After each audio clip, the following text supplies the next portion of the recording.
Hello and welcome to the Catch a Lift Coaches Corner. I'm Cal head coach Melissa, and this week I'm honored to welcome United States Army Sergeant First Class Anthony Fuhrman to today's show.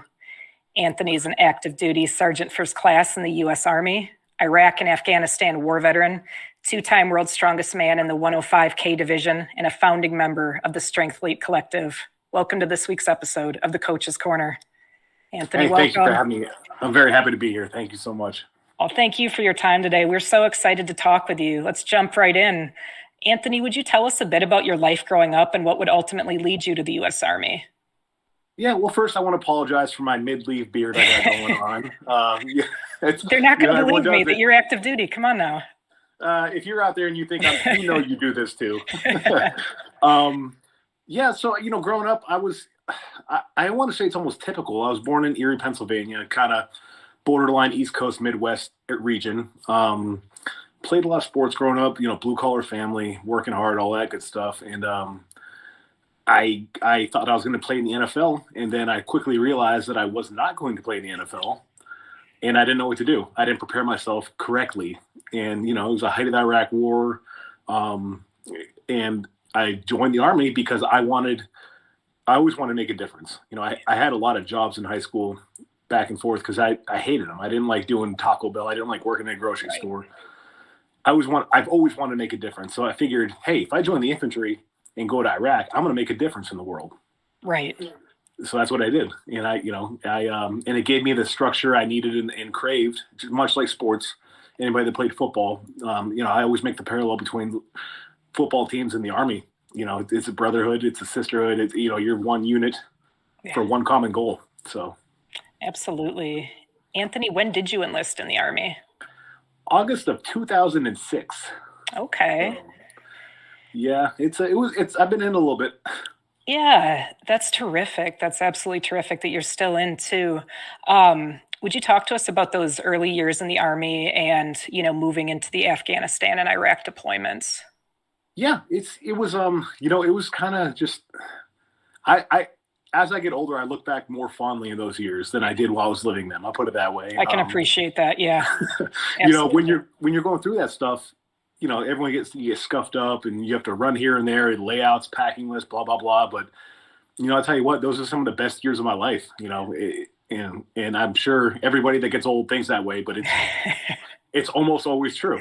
Yeah. The bonds you make, the lessons you learn, I grew into my mind grew into my body. I was a grown man body-wise, but not mind-wise yet. Right. And I grew into that my first few years in the Army. I found a purpose. I wanted to lead people, I deployed to Iraq actually very soon after joining. So I graduated basic in December of 2006, and I deployed in October of 2007. Okay, so that was a pretty quick turnaround. Yeah, I was in my unit, for 8-9 months, did a JRTC real quick, and I didn't know what was going on. I just knew to do what I was told, right? And it was back then, there was still the 15-month deployments. So it was in between the 18-month and the 9-month. It was. Yeah. So it was still a long deployment. I was away, which was tough, I was 19 when I deployed, 20 when I came back. But I tell you, it's just, it's fun. It was a lot. I was infantry, so it was combat involved, but just the guys you work with and for makes it worth it, to me. Sure. There were some crappy situations that everyone went through. And I think that's universal across the board. Everyone in Baghdad in 2007 went through crappy situations. Yeah. But that's what brings us together. And that's something that's always called to me with the Army, with the military, is just the call to service. As corny as it sounds. Yeah. And then, we came back for, I think it was the year or 15 months on, we came back for about a year. Then we went to Afghanistan in 2009. We came back almost 2009, and then we went in 2010. So about a year, 13 months or so. And we went to the Kandahar. I was 101st Airborne, by the way. So it was strike kill, 2nd Brigade. In Afghanistan, it was still, that was actually during the General McChrystal got fired, and then General Petraeus took over. Oh, okay. So I was in Iraq under General Petraeus, and then he replaced General McChrystal while I was in Afghanistan. Oh, wow. Okay. And it was like a light switch. It was like Yeah. when I first got there with General McChrystal, we couldn't do anything almost. And then when General Petraeus came on, he was like, "All right, boys, we're at war again." Yeah. So, it's different than Iraq, as everyone knows. It's been to both. It's very different wars, very different methods. Then after that, I was in Afghanistan again in Kandahar. It was in 2012, so it was about a year or so after I got back from my last one. And I was with Third ID this time. I had PCS'd to Fort Stewart, the greatest place in Georgia. That's what I've heard. And that one was it was actually a lot more tame. One, because Third ID just doesn't get the same missions that 101st gets. Okay. And also it was a little later, 2012, so it was somewhat dying down. So, yeah. What did you experience, Anthony? Because again, 3 tours there. What differences did you experience from tour to tour coming home back to the U.S. off of those deployments? The main one, my first tour coming back, I had never been more excited for anything in my life. Coming home, and they did it. They did it right at 101st. There was a big parade and ceremony, and it just, you got off that plane and family just screaming. That's awesome. Yeah. That's a feeling, it's just like, not only did I want to make a difference, I felt like I made a difference when I came home to that. Right. And that's something, honestly, you think back in the times before this current war, the Gulf War and even Vietnam and stuff, those guys, like I feel for them so much more knowing what I came back to do compared to what they did. Right. I don't know how I would have felt coming back thinking I did a good thing and then being not treated that way. Right. Exactly. And then the next deployments, I was, more rank, more responsibility. So coming home was more of a hassle than anything because you had to still maintain accountability and right. timelines. But, when I came back from my first tour as a specialist. I just got specialist. So I had no responsibility. So it was just fun. It was just all fun being home. So that was the big difference, is an increase in responsibility each time is the more responsibility you have, the less fun you have. Oh, yeah.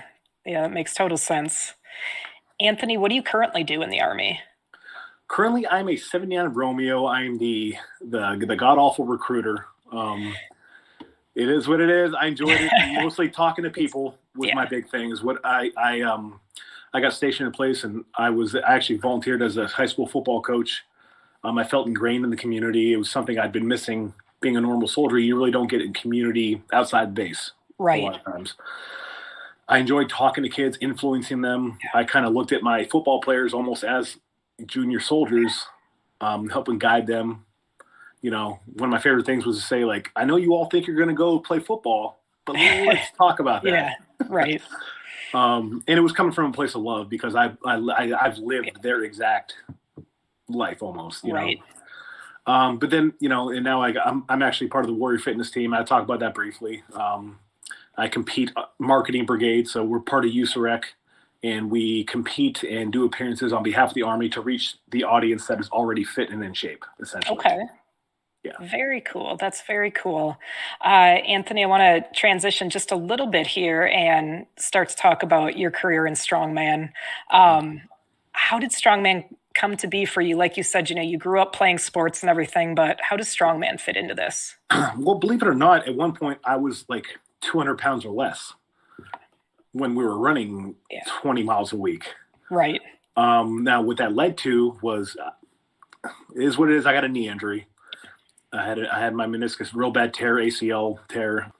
I got hurt, which happens a lot sort of knee and back injuries. Right. And I couldn't really run or ruck or anything for a while because of that.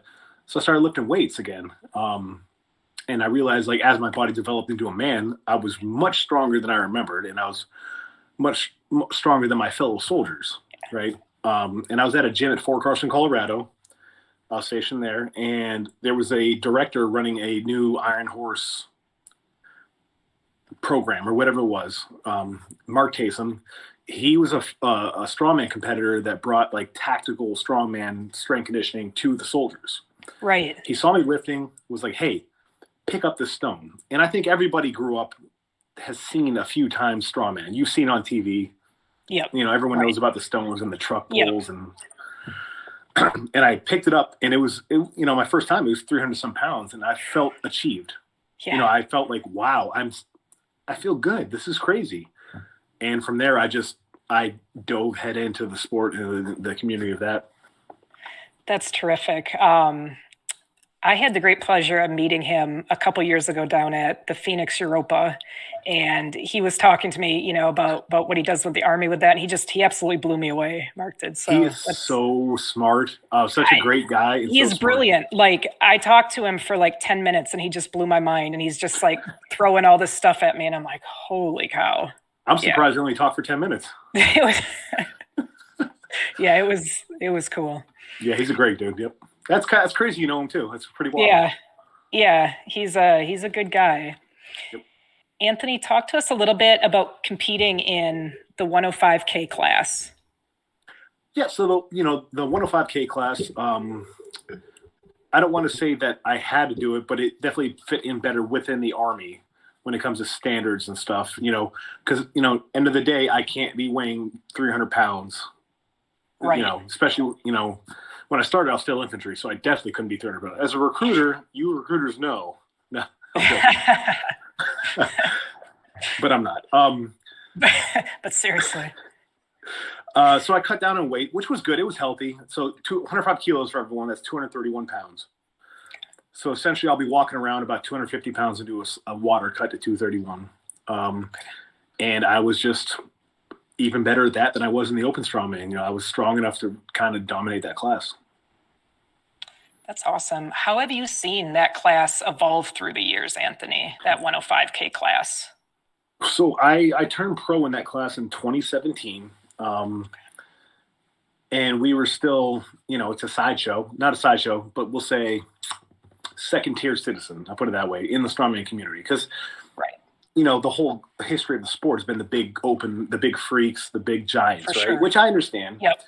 But as we've evolved in the sport, we've had the weight classes and smaller people sign up. So in my short time, because it's really relatively short, it's been, 5 years in the sport or so, I've seen the weight classes garner interest, garner money, garner respect across the spectrum more than when I first started.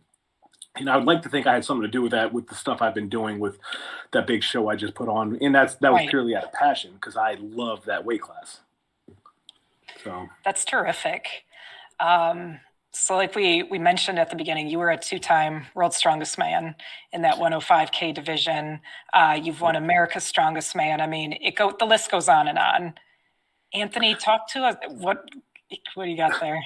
Well, I was going to say, it's a fun, I actually lose a lot. World's Strongest Man is the only 2 competitions I've won in the past 3 years. And it's because the level of competition is brutal, and I do step out of my comfort zone. I compete against the big guys in the open class too. And they usually put the boots to me, but I try. But yeah, it's, I don't do local small shows anymore. So when you compete at that level, you don't win as much as you would think. Right. Yeah. No, I'm sure. I'm sure. But you're being modest there. You have an incredible record in the sport. But would you talk to us a little bit about, Anthony, what does it take mentally and physically to become a world champion? When I get this question from like strongman competitors, they're longtime civilians. They're like, how do you do some of the things you do? My answer to them is, I've ruck marched 26 miles. 60 seconds of carrying something is not that bad. That's one of my main things. Because in training, a lot of times, it sucks. Training sucks. Like Muhammad Ali famously hated training, but he did it to win. And I think that goes across the board for any elite athlete, is the training it takes to win is never fun. Anybody that says they're having fun training usually doesn't win. And I don't mean that to be a hard ass, or it just is what it is. When you're putting in the work necessary to be a champion, nobody's having fun until you're done laying down. Then it's fun. Right. So, but that's what it takes. It takes the kind of the mental fortitude. It takes a passion, because even I've had competitions where I didn't really care to compete, and my training was very different for it. Then when the world titles come up, I was zeroed in. That was my thing. And then other ones, I'm just kind of like, And it showed. I didn't compete as well as I could have. How have you been able to balance your career in the Army with the strongman side? Again, competing at, world level shows, national level shows. How does that work when you're an active duty soldier? So again, I've been very blessed as my rise in strongman directly coincided with me getting orders to recruit. Okay. So I got into strongman probably within a year. Within a year of me getting into the sport, I was on orders to recruit, which as a recruiter, your PT is generally on your own. Okay. Right. It's not normal Army unit stuff. You don't go to the field. You don't run every day. You don't, you work longer hours, but it's not physically demanding work. Yeah. So I was lucky. It was a perfect storm, to be honest. It was fate. It was fortune where I was in an assignment where I got to work out on my own. And I utilized that to my benefit. And I worked out every morning from like 5 to 8 a.m. But I didn't run. I lifted weights, and that was it. Which, anybody that, tries to go lift weights when you're in the, on base, good luck. Yeah. Oh, that. Well, now it's different, though, with ACFT. They're a little more understanding, but. Yeah, I can imagine, though, that that's not always the most welcoming environment for that. Yeah, what are you doing in the gym? Get out there and run. Everyone loves that sergeant major. Anthony, what does a typical week's worth of training look like for you? So yeah, I can speak to this a little more because I've actually been gearing up again to possibly compete if something piques my interest. Because again, with the injuries, the knee doesn't ever go away, so it's still nagging. And I've already won the title twice, so it's it's kind of like. Yeah. But if something piques my interest, I'm kind of getting ready, and so I'm spending probably 4 hard sessions a week. And by hard sessions, I mean it's taking me 2 to 3 hours where I'm lifting heavy during the first portion and then doing my accessories. And with that, I throw in about 2 more sessions a week, which are about an hour, hour and a half maybe, and that's more light, kind of like bodybuilding style work. Because, I've always been the in strongman, you can't get strong if you don't have the size. So you have to put on the size and get strong. So a lot of strongmen, they don't do bodybuilding work, right. Which they don't force their muscles to grow that way. Which you can grow by doing heavy lifts, but you can grow faster by also incorporating bodybuilding movements. So I'm looking at about 6 days a week, a total of 15 hours, maybe 20 on some weeks training. Yeah. And that's not including, some days I do 2 days with a little bit of cardio because I do like to keep my heart healthy. I am very cognizant of that. That's not counting food and eating and sleeping and all the stuff you got to do. Oh yeah, that all factors in there quite a bit. Yeah. Since you mentioned Anthony, like the knee injuries and stuff, what advice would you have, even if it's not you specific, but just kind of generally to say veterans that, they're into strength sports, but they do have, bad knees? What's a good way for them to kind of attack cardio when you're dealing with some of that? You have to find something that you can adapt to or that you can make adapt to you. For example, I can't, even with my knee, I can't even do fast-paced biking. When it hurts, yeah. But I can do the air bike. Okay. So because you're using your arms a little bit, it's not all with not pushing off of the leg. So I'm able to do a lot of like extended 20-minute work on that. But if the rest work cycle, like Tabata, stuff like that, where you would do like 30 seconds on, 20 seconds off, however you want to manipulate it. That helps a lot with my cardio. Walking it really depends. Fast-paced walk, even if it's not a ruck, it's helpful. It helps your body. It helps everything. So it's really just about finding what you can do and making it work for you. Trial and error. Yeah. No, that makes total sense. What's your favorite lift just in the gym, Anthony? Not talking strongman specific movements right now, but just in the gym lifting. What is your favorite thing to hit? My favorite thing to do for fun, like I have fun doing, the 1-arm barbell snatch. Ooh, that's wild. Yeah. Good grief.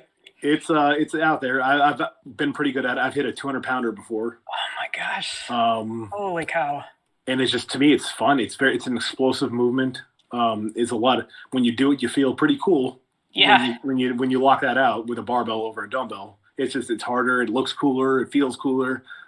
It's a lot of fun to do, in my opinion. Yeah. Well, that's kind of, right on track there with the strongman. Cause I don't remember who it was, but I think it was Alan Thrall. I was watching a video once and he's like, strongman. Like it's supposed to look cool, right? Like it's the visual too. So I just met him for the first time. I hung out with him a little bit. I was in Sacramento. yeah, that's Yeah, awesome. I actually like him. I didn't know if I was going to like him a whole lot because you never know until you meet someone. Well, right. Yeah, I like him a lot. He's a good dude. He's very, very knowledgeable. Very cool. Yeah. Same question, Anthony, but strongman kind of implement wise. What's your favorite thing to train? I love any variation of deadlift. So one of the cool things we do in Strongman is we don't just deadlift plates. Sometimes we deadlift wheels. Sometimes we deadlift cars. Sometimes we deadlift some crazy contraption. Sometimes we do it for reps. Sometimes we do it for max. It's probably my favorite thing we do in Strongman. Heck yeah. I love the deadlift too. I think it's hard to beat. Just exactly. And the strongman, the variation that you get to deadlift, I mean. Yeah, and my knee doesn't hurt when I do it, so it's perfect. There you go. Anthony, what advice do you have to someone that wants to get going in strongman? Whether it's, they haven't really trained anything before, maybe, they're in the gym lifting, but, how do I actually get into strongman training? Couple things I would tell somebody is, one, do it. You got to just do it. You got to try it. You never know. Two is, don't be afraid, because I promise you there's people out there that are less experienced than you or not as strong as you or whatever you want, however you want to make, justify it, but you are not the worst person at this. No matter, you know what I mean? Yeah. You are amongst peers. You have peers no matter what level you're at in the sport. That's the beauty of the growth of the sport is there's a lot of levels now. It's not just the big top guys that everyone's intimidated. Oh, right. I can't be that. There's guys like me. I'm 5'11". I'm not 7 foot tall. Yeah. So to me, I'm more attainable than Brian Shaw. Right. I can't grow to 6'8". It's not going to happen. Yeah. You can put on some quality mass, strength, and just feel better about yourself, and just, I've seen a lot of people become role models that never thought they were going to be role models. Yeah. I completely agree with you, and I think that's one of the most incredible things about the sport. I remember it was early, I think 2018, I was watching the Arnold Classic, streaming it on TV and watching the strongman. And like I said to my husband, I'm like, I don't know how I'm going to do it, but sometime in the next 12 months, I'm going to compete in strongman. And that was really the kind of spark I needed to pursue it. But at that time, I didn't even know that it was weight classed out. That you could weight class down to somebody my size, that I could compete under 140, or even if you're smaller than me, there's a 132 class. So that it blew my mind, and it is very accessible that way. And that's something I want to bring more attention to, is the fact that, my good friend Kale runs a website, Starting Strongman. Yep. His motto is Strongman's for everybody. Yeah. And while that's, once again, we come back to the word corny, it's kind of corny, but it is true nowadays. Yeah. It is for everybody. It can be used in any capacity. Anthony, how do you handle the mental side of injuries or setbacks that come in the gym? Because we all know they come, Mm-hmm. So there's a very good book out there called The Gift of Injury. Google that. If you've been injured, it's a good read. Essentially, I've read that, but my own words, I would say that the beauty of injury is that it forces you to adapt, to learn, and to become okay with change. When you're injured, you have to adapt your training, you have to adapt your meals, you have to adapt your whole lifestyle. You learn how to rehabilitate and prevent in the future. So you can learn how to stop injuries from happening for yourself, help others from having what happened to you. That's how we increase, sharing knowledge. So I've learned a lot about knee stuff because I went through knee stuff. Right. So I can help people that are experiencing the beginning stages or already in the knee stuff. I can tell, using my experiences, I can help. And that is the gift, the beauty, is it forces you to adapt and overcome, and just accept the things you cannot change and change the things that you can. That's what it does. Would you say that it's a mental resilience builder for someone if you look absolutely. At it like that? Absolutely. Being injured as an athlete will build your mental resilience because it's just challenging. It's one of the more challenging things you'll do. It's, think about the people that they compete, they put 20 hours a weekend. That's a job at that point. Yeah, So it's like taking someone's job away. Like they're going to have to be resilient to get that back. for sure. Anthony, so something we touched on earlier, but really want to get into it now. Would you talk to us about Strengthly Collective and why it was created? Yes, I would love to. Strengthly Collective it was born out of so I did an ebook, and it was a decent ebook. It was essentially it was a collection of my experiences on my rise to win world two titles for weight class athletes and why you don't need to train like the guys that weigh 400 pounds do. And I had a template in there for off-season programming, 12 weeks for the people. Or actually, it was actually longer than that. Holy crap, 18 weeks. It was a good off-season program. Yeah.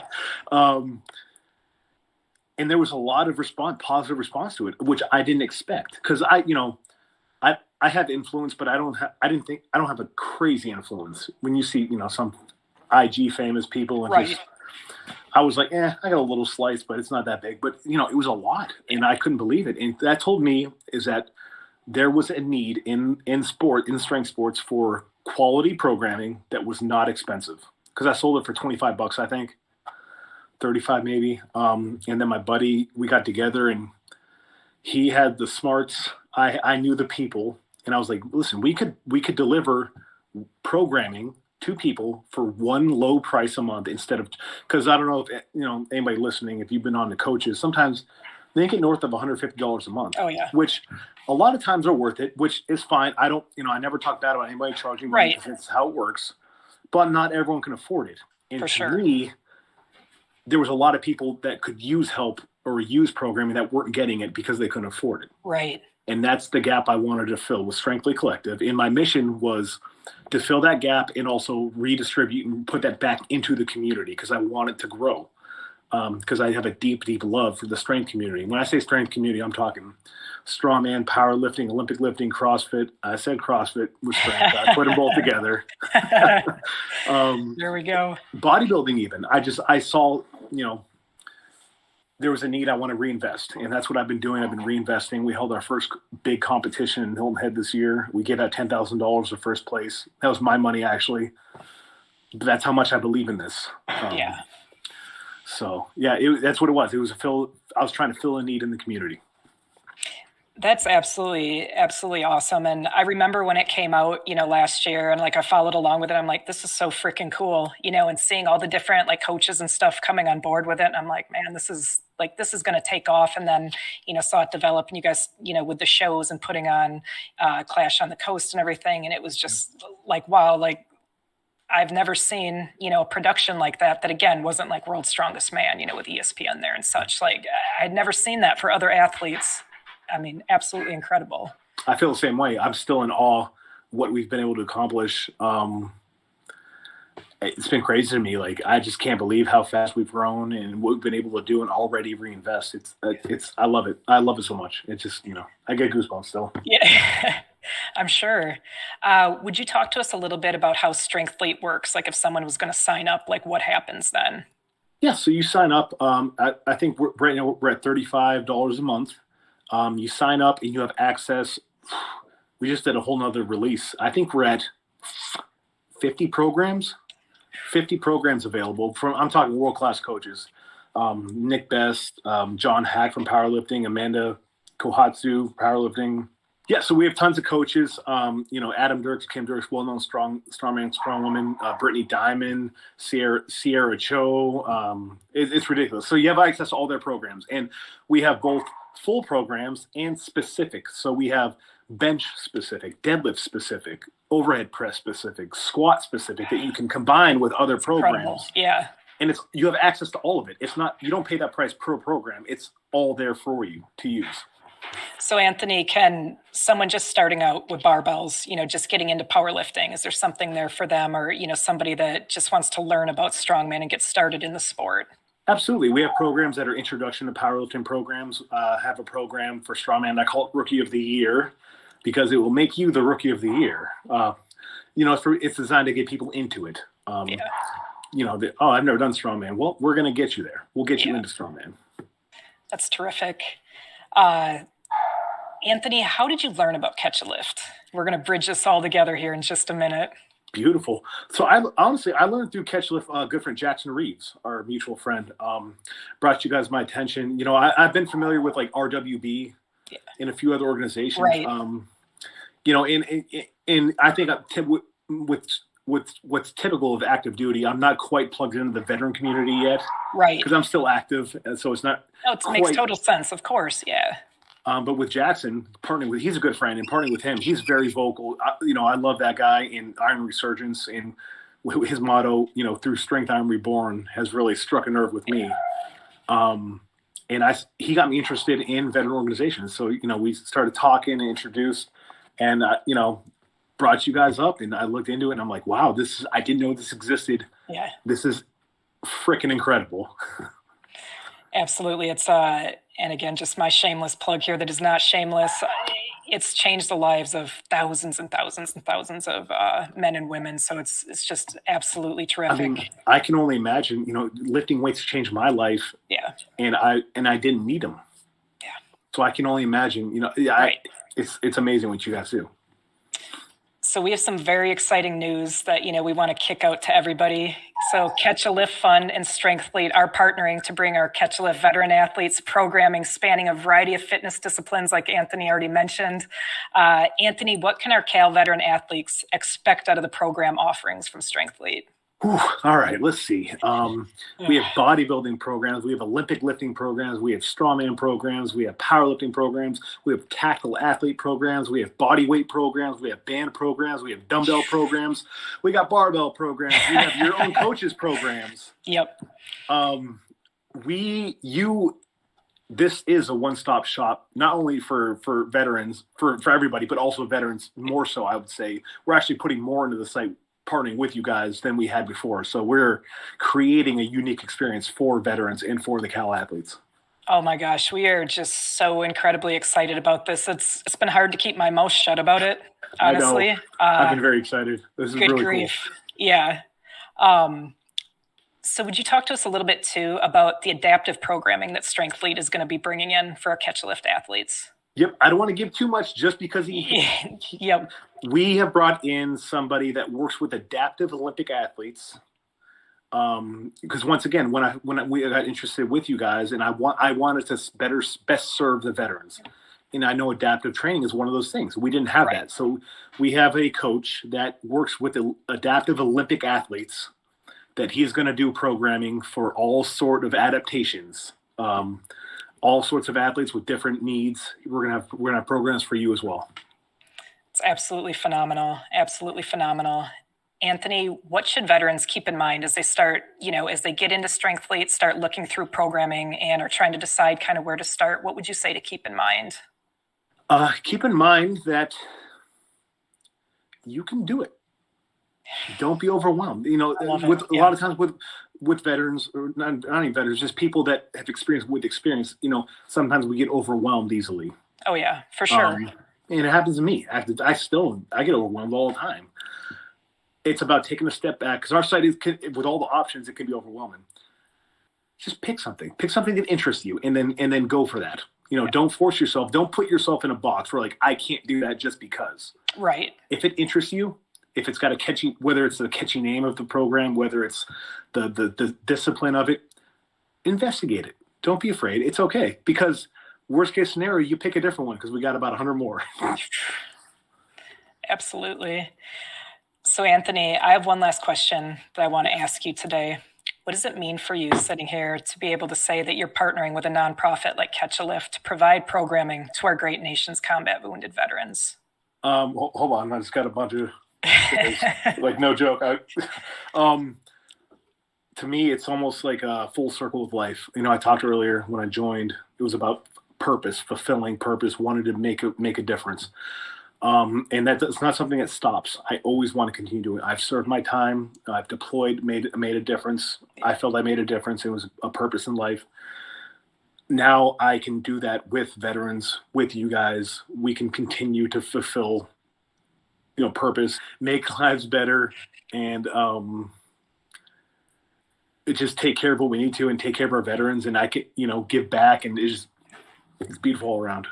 It is. Well said. Well said. First of all, Anthony, thank you so much for your service to our nation, and all that you continue to do, giving back into the community of strength and for active duty personnel and veterans. We're so very grateful for it. We're so excited for this partnership and to get this programming to our veteran athletes. So thank you so much for that. Thank you. That's it for this week's episode of Coach's Corner. Thank you again, Anthony, for sharing your story and your light with us all here today.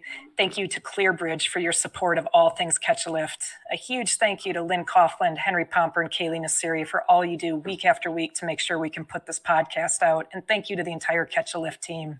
Until next week, keep it real and stay Cal strong.